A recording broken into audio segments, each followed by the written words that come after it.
You're about to watch what we call an extended clip of the Young Turks, and the reality is it's somewhere in the middle. It's a little longer than our YouTube clips, but it's actually shorter than the whole 2-hour show, which you can get if you're a member. You can get it ad-free, and make sure you catch every news story we do that day. You're gonna love it as a full show. That's at tytnetwork.com/join. All right, welcome to the Young Turks. Cenk Ugrana Kasparian with you guys. Interesting show as always. There are 3 separate, fascinating, gigantic lies in this show. They're all, of course, by Republicans. It's not, of course, it could be by Democrats, but these days it was Trump, et cetera, right? So you got you got 2 on immigration, but a totally different immigration stories. We're going to start with this in a second with Anna explaining the main one about the kids being separated. Later, though, we'll have a racist tweet from Donald Trump that has the lie buried in it, and then Roger Stone with a hilarious lie about a meeting he had with Russians. So that's all in this program. But I tell you, one of the main takeaways, and we're going to talk a lot about immigration today, is how the Republican Party has both lost its mind and then like a couple of people in the party finding their mind. It's just a couple. I'm curious about those who found their mind, because it's difficult for me to decipher who you're talking about. There's a lot of craziness going on. Yeah, well, there's some of the first ladies. Oh, I see. Right. Sort of, yeah. Okay. Okay, sort of indeed, when it comes to Republicans finding their mind. So lots to get to, obviously. All right, without further ado, Anna Kasparian. All right. There's been a considerable amount of criticism geared toward the Trump administration following its implementation of a policy that separates children from their parents at the border, even among those who seek asylum here in the United States. Now, before we get into some of the details, some of the facts related to this story, I want to be absolutely clear about one thing. It is being reported over and over again that the only children that get separated from their families are the children who come in illegally. That is not the case. This is now being reported at ports of entry where individuals legally seek asylum. They are not entering the country illegally. Don't let anyone tell you otherwise. There have also been reports, Vox is one of the news outlets that has reported this, that Border Patrol agents will attempt to block or turn away migrants as they attempt to enter through ports of entry. That is unlawful, but they're doing it anyway. So let me be clear. So before we go any further, let me explain one quick thing. A lot of the Trump officials will come out and say, well, if you go to the port of entry as you're supposed to if you're seeking asylum, then there won't be any problems. If you're trying to cross the border illegally and then tell me you're seeking asylum, well, we're not going to buy it, we're going to prosecute you, and we're going to take your kids away. Well, half of them admit that they're taking the kids away. But Anna just told you about what's happening in the ports of entry as well. That's right. As we know, the Trump administration has been very clear about the fact that they want to clamp down not just on illegal immigration, but legal immigration, and that's what's happening at ports of entry. Now, with that said, we have some new numbers, although they are underestimated numbers of children who have been ripped away from their family members as they come into the country seeking asylum. Department of Homeland Security officials said that at least 2,000 children have been separated from their parents since it began implementing this policy in late April. Now, Raul Reyes, who is a pretty well-known immigration attorney and also a writer, has said that this number is actually very low because there are ports of entry that haven't even reported their numbers yet. So who knows how many children are currently in custody. Overall, there are about 11,000 children in custody. And those are children who either showed up unaccompanied or children who were taken from their parents as they were seeking asylum. So the other reason they're actually higher than these reported numbers is because the reporting stopped at the end of May. So a couple of weeks of April when they started the policy, all of May, but June numbers are not in yet. So if it's going at the same rate, it would easily be 3,000 and then some, plus the underreporting from the ports. Now, I want to just quickly go to a video of Jeff Sessions, and this is a video that some of you might have already seen. The reason why I'm showing it to you is because I want us to all be absolutely clear where this policy came from. This is not a law. Congress never passed a law saying that these children need to be separated from their parents. This was a policy implemented by the Trump administration, and Jeff Sessions on multiple occasions bragged about it while giving speeches. Take a look. If you cross the border unlawfully, then we will prosecute you.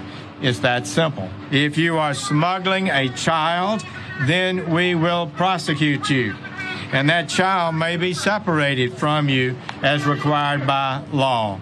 These children are not entering at ports of entry, but in dangerous places, in deserts, and crossing our fences and attempting to escape law enforcement officers. We do not want to separate children from their parents. We do not want adults to bring children into this country unlawfully either, placing those children at risk.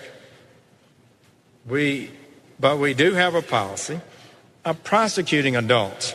We are pursuing a zero-tolerance prosecution policy at the border. Having children does not give you immunity from arrest and prosecution. Bringing children with you doesn't guarantee you won't get prosecuted. Our policies that can result in short-term separation of families is not unusual or unjustified. We cannot and will not encourage people to bring their children or other children to the country unlawfully by giving them immunity in the process. Why wouldn't you bring children with you if you know you would be released and not prosecuted? After the policy.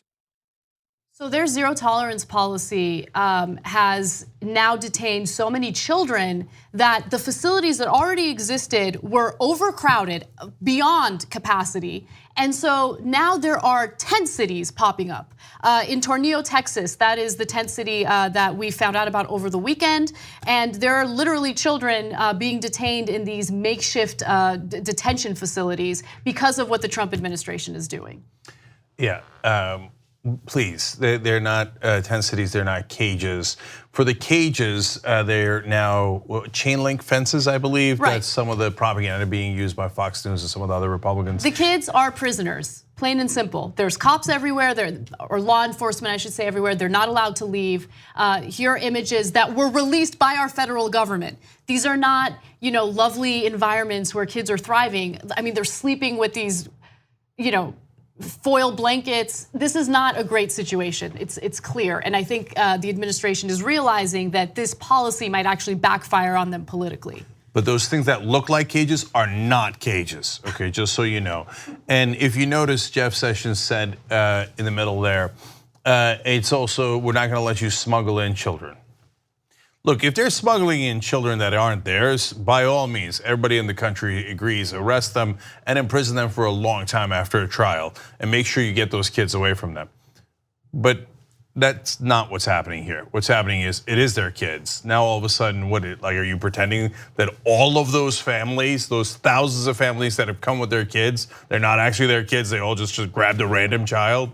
I mean, add that to the list of preposterous excuses that they have used. Right. Now, I do want to also share a photo that went viral over the weekend featuring a 2-year-old Honduran girl who's crying. She's crying because her mother is being searched by agents and she's about to be detained.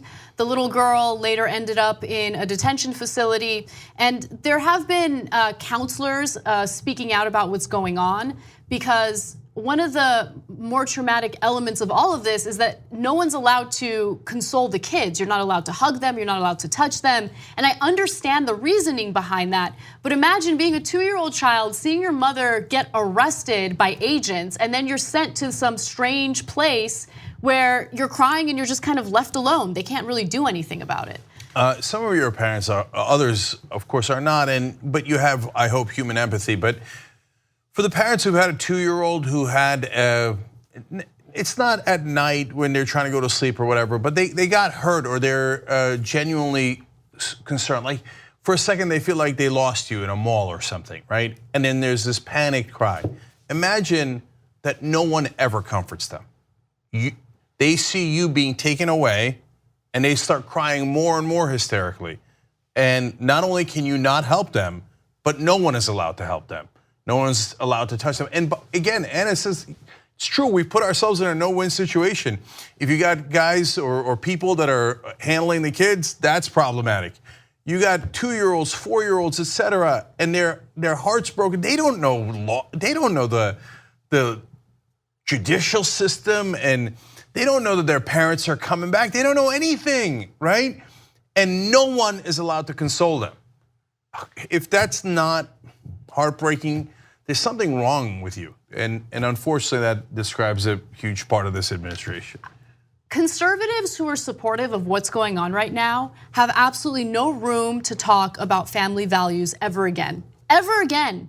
They have no room to talk about how much they care about babies and how women should be forced to bring their pregnancies to term because they're pro-life. No, you're not. No, you're not. It's the most disingenuous thing in the country at the moment, this whole notion of family values, because the very party that claims they're in favor of family values also supports this policy of ripping children away from their family members as their family members seek asylum because of violence in their own countries. I mean, it's crazy. So ProPublica, which is a fantastic journalistic organization, just released audio of a Border Patrol agent talking to a crying child. And it gives you a sense of what it's like for these kids. Now, this is a 6-year-old child who actually memorized her aunt's phone number. Her mother made her memorize it in case they got separated. And she's begging the Border Patrol agent to let her go with her aunt. Listen.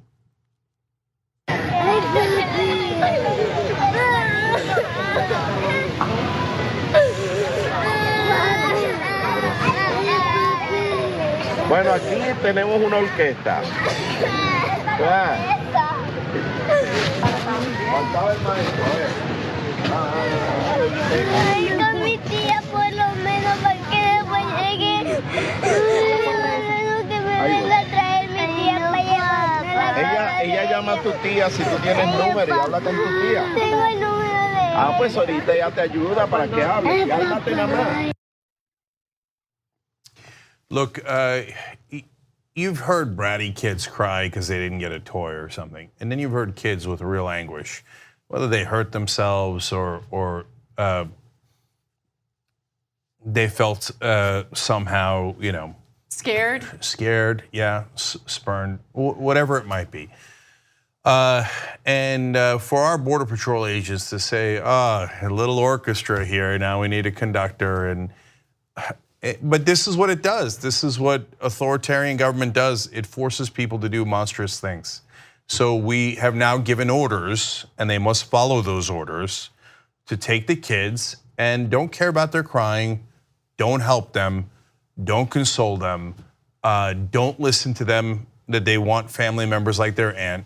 No, just put them into cages, call it a different name, and you're done with it. So they are following those orders, and that's the country we live in now. So how do Americans feel about what's going on at the border with these detentions, with families getting separated? Well, there is a little bit of hope because according to a recent CNN poll, 2/3 of Americans disapprove of the Trump administration's practice of taking undocumented immigrant children away from their families. Only 28% approve. But then you start looking at political parties, and of course, there is a pretty huge difference between Democrats and Republicans. Among Republicans, 58% approve of it. Again, this is the party that preaches about family values. This is the party that claims they care about, the traditional family with a mother and a father and a child. They're preaching about it nonstop, judging the lives of every other American who has the audacity to live a non-traditional lifestyle. But when it comes to this, when it comes to immigrants, oh yeah, rip their kids away. I mean, I don't even have kids, but I can't understand how anyone would be okay with someone taking someone else's children away from them as that family is desperately seeking asylum. Even if they're not seeking asylum, how do you justify this policy? I mean, I think it's cruel to just even turn the family back, right? But it is a lot better than taking the children away and detaining them. Yeah, so good news, bad news out of the poll. So as Anna pointed out, 2/3 of Americans are against it. In 2 different polls, by the way, one conducted by SSRS on behalf of CNN, another one by Quinnipiac. They both have it at very similar numbers, around 66% saying we disapprove of this policy. both have same numbers, 27, 28%, saying that they approve of the policy. So that's good. In fact, immigration is the issue where Americans most disapprove of Donald Trump, with the exception of healthcare. So those are the bottom two for Trump. Now, Trump always claims, hey, I'm doing this because this is what the American people want. No, actually, that's the issue that they disagree with you almost most of any of the issues, right? So the reason why his poll numbers are bad but not yet disastrous, although they have now dipped back into the 30s, they're down to 39%. By the way, if for any other president, don't get me wrong, that's disastrous. If Obama had ever gotten to 39%, people would have been screaming from the rooftop about how he was done and he was a lame duck president, etc.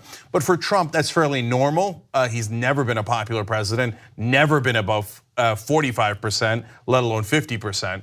But the one thing that's holding him at those numbers is that people think he's handling the economy well. That's where he polls the best at 49%. Now in my mind, that's a joke because he's just riding off of what Obama did. We've shown you the graphs in the past, etc. And the tax cuts, to be fair to him, some like it, others think it's a disaster down the road. We'll see how that comes out. But anyway, the point is though, Americans do not agree with Donald Trump on immigration. And if you're not familiar with polling and politics, that's okay. Let me just tell you, I've been doing this for over 2 decades. 66 to 27 is a monstrous number. It's an enormous number. Like that means that issue is settled if we lived in a democracy, right? So now the bad news, man, Republicans, this is their party. So don't, the media, they'll beat up Trump. They'll do that from time to time, and they are doing it on this issue, okay? But then they'll create this imaginary line that does not actually exist. They'll say Trump is like this, but that doesn't mean Republicans are. No, it does mean it. This is the polling. So the reason that the mainstream media will disingenuously protect Republican voters is because they think, well, that's part of our audience and we don't want to offend them and lose money, right? But the reality is, no, the Republican voters are in general as vicious as Donald Trump. That's why they picked him. That's why they're still happy with him. So 55 to 35 saying, yeah, rip the kids away. That sounds great. Yeah, look, not only do Republicans support Trump, they will go out of their way to punish Republican politicians who are deeply conservative, but have the audacity to speak out against Trump in honestly the most tame way imaginable, right? Certainly in some districts, which is one of the reasons why Mark Sanford lost in the primaries. He's as conservative as can be, but because he criticized Trump, it's over for him. Anyway. Yeah, so one more thing on this. And by the way, I said 55-35, that's Quinnipiac. In the CNN poll, it's 58% of Republicans going, yes, take the kids away. So let's talk about the political dynamics of that. If you're a Republican, well, you're gonna lose your primary like Mark Sanford, as Anna just pointed out. So you gotta say, I'm sticking with Trump. I don't care what happens and what the rest of the country thinks. I don't care that 2/3 of the country thinks we're monsters. I don't care. My biggest concern in these gerrymandered districts is a primary. If I get past the primary, these districts are mostly fixed so I can't ever lose. So I'm gonna be just as vicious as the voters tell me to, and 58% of Republican voters tell me, take the kids away. So I'm gonna do what they tell me, otherwise I'm gonna get fired like Mark Sanford did. And so now the twist in that is that now Republicans are more, I don't know if the right word is right wing, more because you can't say more vicious because you can't say more conservative. They are now more vicious than conservatives are. So that's a twist. Hold on, because now conservatives are normally more right wing than Republicans because there's a range of Republicans and the conservatives are the right wing ones. But no, in this case, 51% of conservatives agree, still on the wrong side, but it's a lower number than 58% of Republicans. Why? Because the Republican Party has become a cult. So if Trump says it, they say, yes, sir, absolutely, sir. I've always thought family values was taking kids away from their parents. That's what I've always thought. Whereas some conservatives, and give them credit like Franklin Graham and a lot of evangelical leaders, who I don't agree with at all, have come out and said this is disgraceful and it's not right. So some conservatives have peeled away, but the Republican cult has stayed together even more in favor of Donald Trump. It's amazing. So if anyone on TV tells you it's not Republicans and that Trump is an aberration, it is not true. It's not backed up by the numbers. The Republicans are as vicious as their leader. And I remember a while ago, years ago, we did this story about researchers who did MRA scans of the brains of conservatives versus liberals. And what they found was that conservatives have a more active fear center in their brain. And Trump really taps into that, Trump taps into the fear mongering like crazy. These are the criminals. These are the people we need to look out for. These are the people who are harming the country. They're dangerous. He just keeps playing into that over and over again. And that type of messaging is insanely successful with the right wing in America. The scientists that have researched this also show that emotion is a much bigger driver in decisions than logic is. So that's why we keep saying, well, Trump is lying, and we've proven it in 1,000 different ways. In this case, he every once in a while says it's the Democrats' law. I mean, that is a preposterous lie. But it doesn't matter because the decision making done by the Republicans, voters in this case, is based on their emotion, not based on their logic. So they caught a feeling, and the feeling was fear. That's why, again, this morning, as Donald Trump is tweeting about this, MS-13, they're coming for your families. Those are the others. Who cares what we do to their kids, right? In fact, they're all criminals. They're all MS-13, and the Democrats are trying to protect them. Remember, conservatives, you're generally cowards. So I'm gonna play up to that, and I'm gonna say, fear, MS-13. So you go, okay, take their kids away, who cares? And you call them animals, and you dehumanize them. This is authoritarianism 101, and 58% of Republicans agree. Even if you take the lower number of Quinnipiac, 55-35 is not close. So you can say, hey, a third of the Republican Party doesn't agree with it. They're not the monsters you're talking about. Man, 20-point gap is huge. So yes, a significant majority of the Republican Party says, take the kids away, I'm scared, and facts don't affect my feelings. My feeling is that I'm just bathed in fear, and I'll do anything to protect myself at the expense of you and your kids. We got to take a quick break, but when we come back, we will debunk numerous false claims that have been made by conservatives in the media recently in response to the immigration story. Come right back. Thanks for listening to this podcast. You're only halfway through, so hold, stay right here. Just want to remind you, if you want to get all 5 segments of the Young Turks commercial free, these are just 2 of them. Every day we do it. So go to tytnetwork.com/join. And you get the whole 5 segments, 2 hours, ad free. Do it now.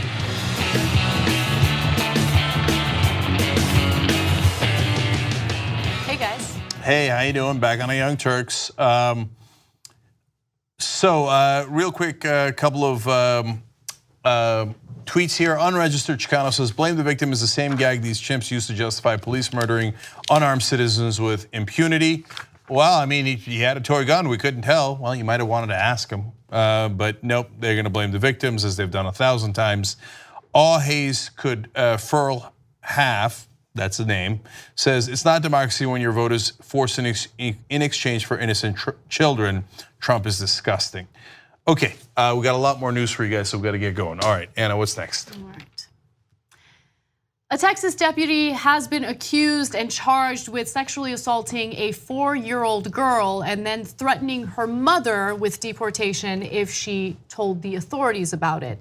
Jose Nunez is his name, and he's a 10-year veteran of the Bexar County Sheriff's Department. He faces a felony charge of aggravated sexual assault of a child.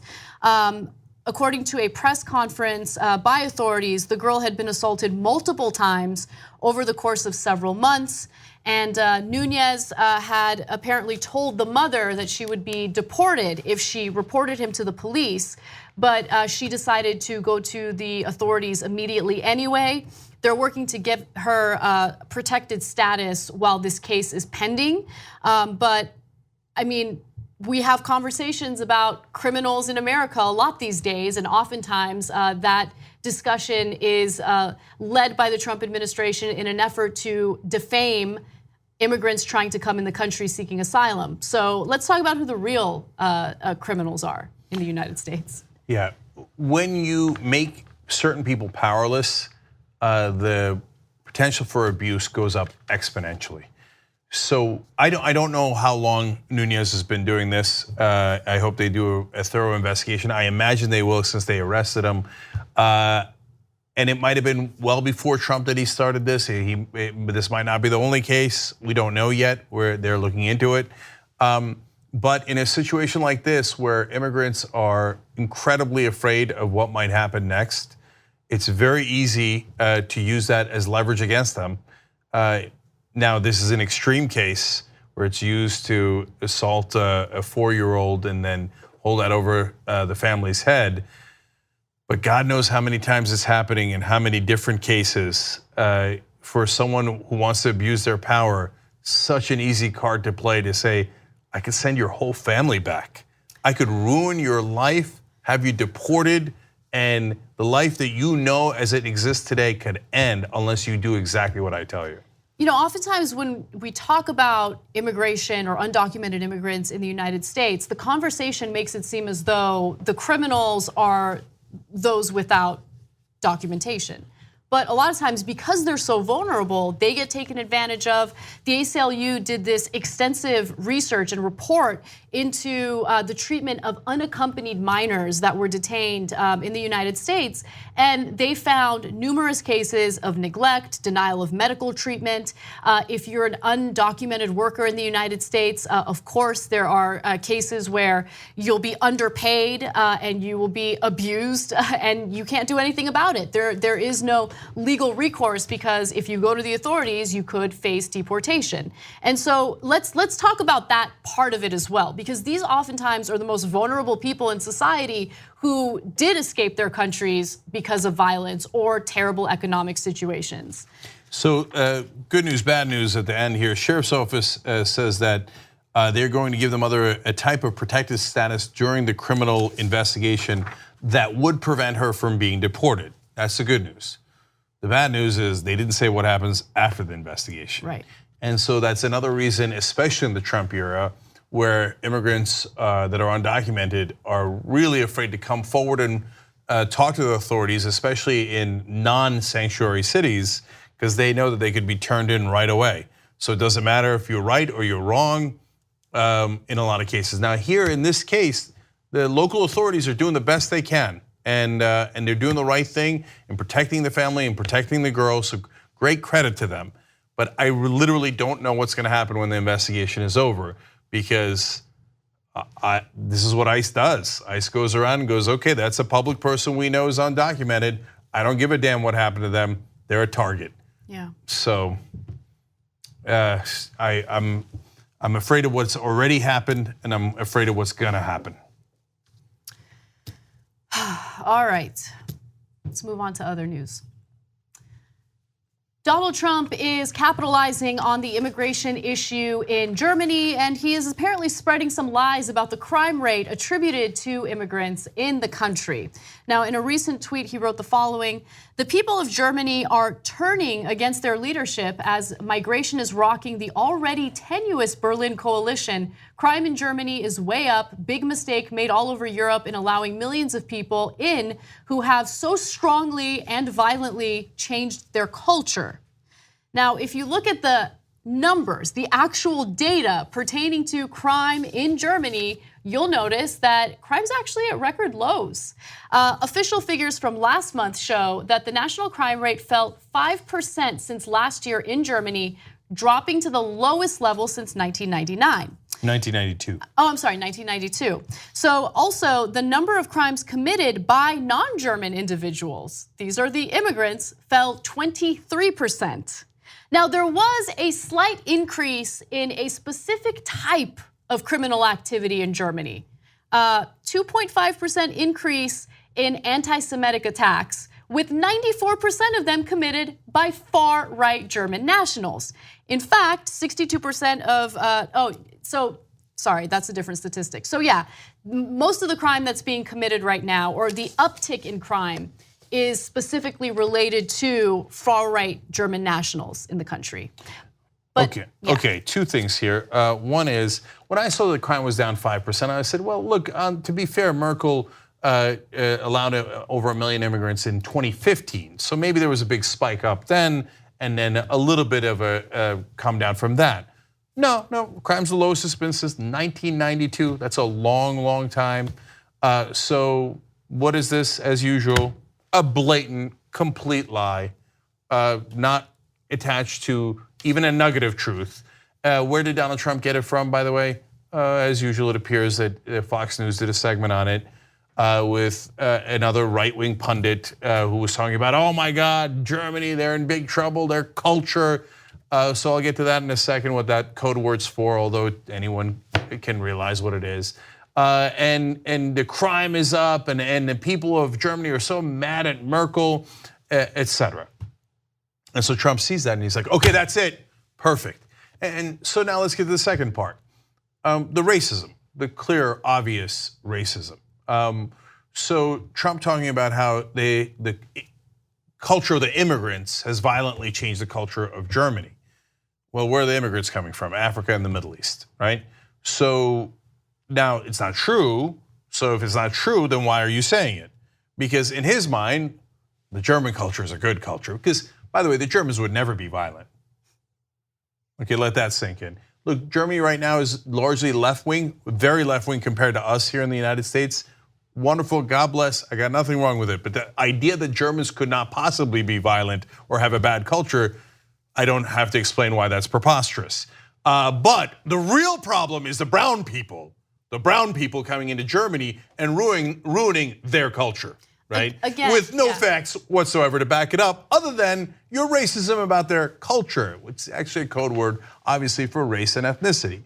By the way, when Brian Kilmeade was talking about it on Fox News, the one that got Trump all worked up, he specifically said 1 million refugees coming in from the Middle East and Africa and Asia, and he talked about how the good people of Bavaria were standing up against it. Bavaria is actually a part of Germany, not all of Germany, but Bavaria sounds very, white, like, oh, Bavaria versus Africa and the Middle East, oh, right? Yep. Well, look, this type of messaging unfortunately works. And you start to feel so hopeless while, talking about the facts, because for a huge portion of the population, facts don't matter. What matters more is emotion and fear. And so even though we gave you the statistics, even though we showed you that crime caused by immigrants is actually at an all-time low, it dropped by 23%, the majority of Germans do not want more immigration. They do not want it. 62% of Germans want to turn away asylum seekers at the border. Now look, it doesn't necessarily mean that they're all like those on the Trump camp. It could just be that Merkel did actually accept a lot of refugees. And so maybe the people of Germany feel like, okay, we're at capacity, we've taken in a lot of immigrants. But I do know that some portion of those people have bought into the fear-mongering that you hear from the far right, including people like Trump. The other thing is, look, people are reluctant to accept change. So when all of a sudden your country changes a little bit and its complexion changes a little bit, then maybe you get thrown off by it. You're a little scared by it. It takes you a little while to adjust. But you're not scared by the actual crime because it's down, not up. You're not scared of anything that's actually happening. It's like every once in a while in America, they'll pass laws against Sharia law in places like Oklahoma. As if there are any Muslims in Oklahoma, let alone the Muslims are gonna take over Oklahoma and institute Muslim Sharia law, right? So are the Africans, the Middle East, and people from the Middle East that came to Germany taking over Germany in any substantial way? No, but when they come in, there is a little bit of a shock. Hey, Germany looks a little different. So look, I'm trying to cut the people as much of a break as possible because I get that change can seem scary or unsettling.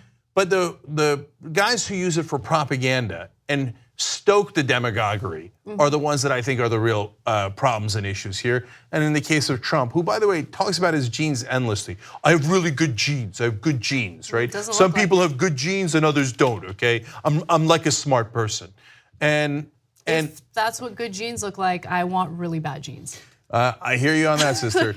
But his view of the world is based on genetics. It's based on race. He's proven it over and over again in how he's treated Latinos, Muslims, and blacks in this country.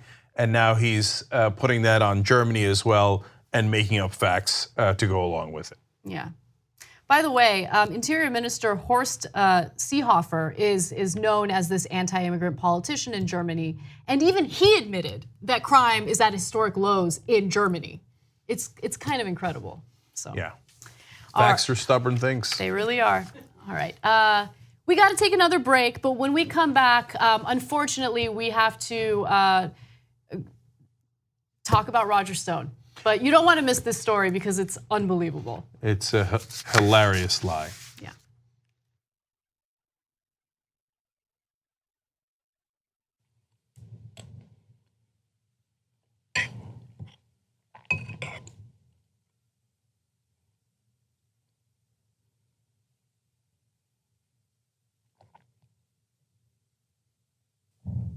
Can we eat in here?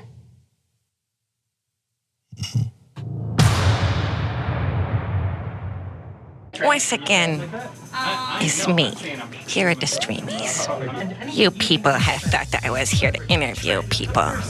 Instead, I was here to take it over for myself, my own agenda. Congratulations on your award. Quick question, who's keeping it? Well, we have a collective safe deposit box in Peoria, Illinois that we will be putting it in. You have to plan ahead. She's gonna lay like this.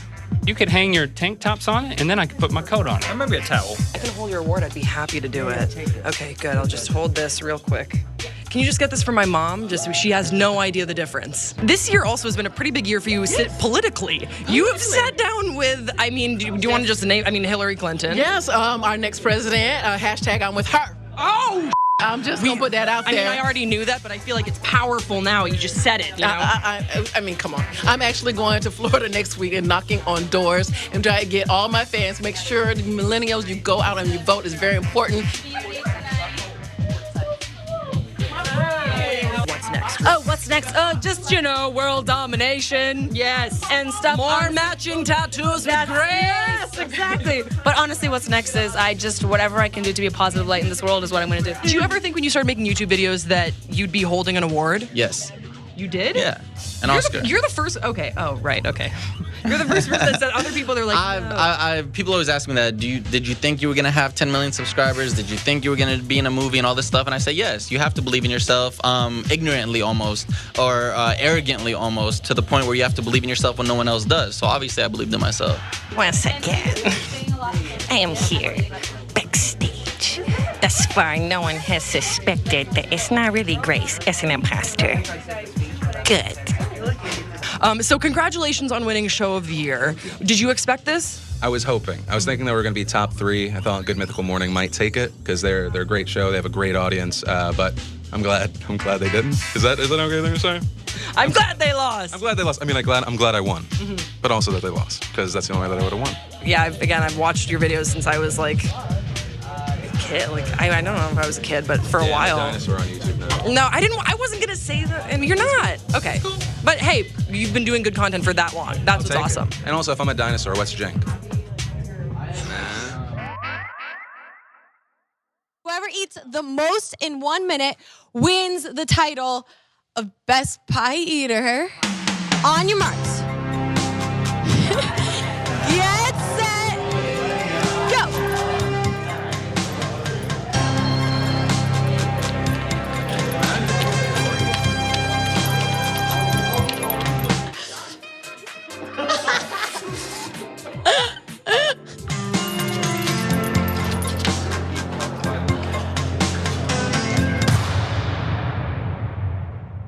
My name is Cassandra Hanks. I've been with TYT for 3 years. I am a video editor and a photographer. I edit the main show, Pop Trigger, sometimes Think Tank, and my favorite show, Murder with Friends. Oh yeah, that's right, she said Murder with Friends. Being their main photographer, I get to photograph and sometimes meet some of the celebrities that come through. Susan Sarandon was amazing because she brought her dog Penny. Meeting people like Joss Whedon and Quentin Tarantino has been some of the reasons why I got into filmmaking and photography was like a dream come true.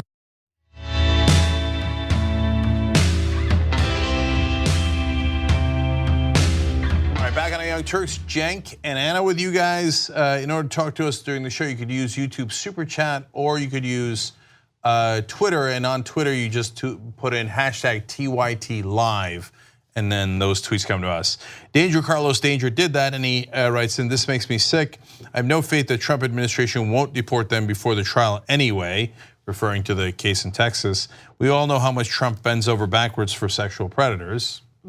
Given that he is one." All right, I added that last part. Kara Curley says, "We've all seen Don Jr. and Eric. Proof Trump doesn't have good genes." That's a good point. Yeah. Yeah, he's obsessed with genetics, and he's talked about his German past before too. Like he thinks, I mean, don't say, "Hey, I have great genes because I'm German." How do you not know that's not a thing to say, right? And then now he's talking about how the people from Africa and the Middle East are ruining the good German culture. I just can't deal with it anymore. Like, when is it going to end? I feel like he's been president for 3 decades. It's been the longest year and a half, 2 years, whatever. Like all of our lives. It's just every day it's like, oh, I didn't think it could get worse, but it can. That's amazing. Okay. Right, and we move on. Yeah. Okay. All right, speaking of which, brings us to the next story. Yes. The Washington Post has reported some pretty crazy news about Roger Stone and how he had just forgotten about the fact that during Trump's campaign for president, he had met with a Russian who had some dirt, or at least claimed to have some dirt on Hillary Clinton and offered to sell it to him for millions of dollars. How could he possibly forget? I don't know. Now let's get to the details of the story. Apparently Roger Stone and Michael Caputo say they forgot to tell investigators about their contact with a Russian national who goes by the name Henry Greenberg, even though they say Greenberg offered to sell incriminating information to the Trump campaign for $2 million. Now, my favorite part of this whole story isn't just the fact that Roger Stone is pretending like he forgot this. It's what he had told this Russian national. Because remember, he wanted Trump to pay $2 million for this incriminating information, and Roger Stone told him, "You don't understand Donald Trump. He doesn't pay for anything." That's awesome. You're right, Anna. I love that part too. What he could have added is, "You don't understand. He doesn't actually have any money." Okay, yeah. We've been lying about it from day one. Billionaire. That's hilarious. It's too funny. Yeah. So, but the initial lie and the way that it was uncovered is great. So let's just get this right. Roger Stone doesn't remember having a meeting during the campaign with someone who asked for $2 million in order to give dirt on Hillary Clinton, whether they were Russian or not. Like, that just slipped his mind. Yeah. And when asked about it, he's like, "Did I meet with any Russians?" And by the way, the guy in this story, he calls himself Henry Greenberg. He has an enormous Russian accent. Okay, that's okay, God bless, right? It's okay unless you're offering $2 million from Russia or to get money from the Trump organization in exchange for information that might have come from Russia. Mm-hmm. So, look, he didn't do the deal. So he's a slippery character. God knows if they'll get him on the lying, let alone the actual deal itself. So the deal itself, they probably won't get him on. So he didn't have to. But like Trump, it's in his nature. It's his MO to lie. That's what he does regularly. So he could have just come out and said, "Look, we didn't take the offer." Right. So end of question, right? But he couldn't help himself. No, I don't remember it. And so how did they come to, well, go ahead. Okay, yeah, I'm just dying to jump in. You're right, Cenk, because based on what we know so far, based on this investigation, it appears that Roger Stone did the right thing. Did not take this deal, did not pay the $2 million. There's no evidence indicating that Trump even knew about it. So why not just be forthcoming? Don't tell me that you forgot about it. You did not forget. You know that there's this giant investigation happening right now. And so why not come forward and be like, yo, this interaction occurred, but I was not interested and I walked away from it. Again, he said, I flatly rejected his proposal in what was a 20-minute meeting and never mentioned it to Trump or the Trump campaign because the idea was so ludicrous. Now, how did he get caught? Well, Special Counsel Robert Mueller is, of course, doing this investigation. And through his investigation, he came across Michael Caputo's emails and text messages. And he came across a text message interaction between Caputo and Roger Stone. And so the terms of that meeting were clear in that text message exchange. So that's how Stone got caught lying, essentially. Apparently, he said that Caputo brought it to my attention, it having arisen in his interview with Mueller's team. Okay. So that's basically an admission. I wasn't going to tell you until I found out that my co-conspirator had been asked about it by Mueller, and Mueller had the texts. That's when I remembered that I had met with the guy and he asked for $2 million. Well, that's pretty convenient, I suppose, isn't it? If you don't know Roger Stone, there's a documentary about him. I partly don't want to give the guy any oxygen. On the other hand, this snake has been released into the world by Donald Trump, and whether we like it or not. He's commonly referred to as a dirty trickster. Yes. Right, which I don't think is harsh enough. Yeah, he has a tattoo of Richard Nixon on the small of his back. I don't know who he wants to see that tattoo and under what context, but it's there. So to him, lying under oath, it's Tuesday, yeah. Right? He's like, why would I tell you the truth? What am I, a sucker? So I think that probably, my guess is, by his gut instinct was, no, I didn't meet with any Russians. Nope, never. And one of the reasons he wouldn't want you to know, other than the fact that, hey, it begins a series of questions that he doesn't want to answer, is that he did have the meeting. He knew that the meeting, Caputo told him the meeting was, they're going to try to give you dirt on Hillary Clinton. He's like, well, that sounds like a good idea. The reason he didn't do the deal, which we're ironically giving him credit for here, is because Trump doesn't have any money. Mm-hmm. So he's like, Trump give you $2 million. He didn't give anybody anything, right? So that's not going to happen. And by the way, the other reason they didn't do the deal is because the information was non-specific.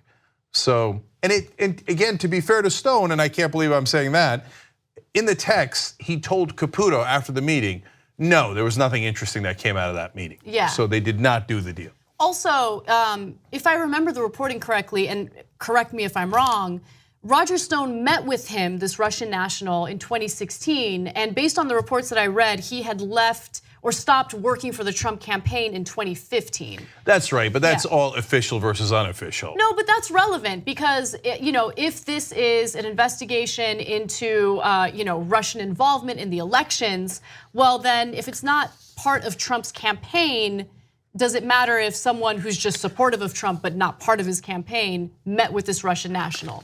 Well, the person who's more relevant than Roger Stone here is Caputo because he is Trump campaign communication official. So he is definitely part of the campaign. He's the one who set up the meeting in the first place. You're right. Caputo also has partners linked to Russia.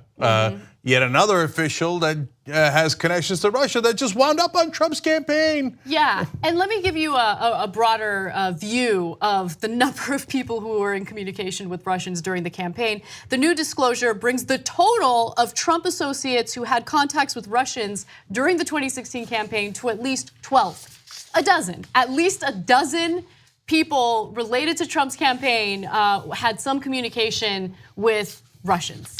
And that is unheard of in campaigns. This is not, like Fred, look, this has never really come up before. This is so unprecedented. So for those who might think, oh yeah, this is the kind of stuff that happens all the time, right? No, it doesn't. This does not occur in campaigns. Yes, so we'll see if they bust them for the preposterous lie of I forgot. And it'll be one of the many things that they investigate about Roger Stone. So Caputo is connected to the Trump campaign even at the time. I actually don't care that much about the other story that everybody makes a big deal out of, Roger Stone communicating with WikiLeaks. I view WikiLeaks as a organization that largely does journalism, so people can communicate with them. And if you think, hey, they're being one-sided, okay, I hear you on that. And I'll let the investigators sort out whether there was anything wrong there or not. I care more about if there were stolen emails and Roger Stone somehow had connection to or had access to those emails before they became public. Somebody prints the emails publicly, whether it's the New York Times or WikiLeaks, that's a totally different story. If Stone had access to them before, and it appears, whether it's official or not, that he's going around trying to find dirt on Hillary Clinton for the Trump team throughout 2015 and 2016, well, that might be a different story. We'll let the investigators sort that out. But the one thing we know for sure is he didn't forget. That's ridiculous. All right, one more break. When we come back, we will discuss who Republicans favor more, Kim Jong-un or Nancy Pelosi. And then gerrymandering, what's going on with that? Thanks for watching what I hope was a lovely edition of the Young Turks. Now, you know that is 2 of the 5 segments that we do because that's free. We want to have you support independent media and come watch the whole show that we do every day. That's 5 segments overall, no ads at all. That's at tytnetwork.com/join. Come become a member. Thanks for watching either way.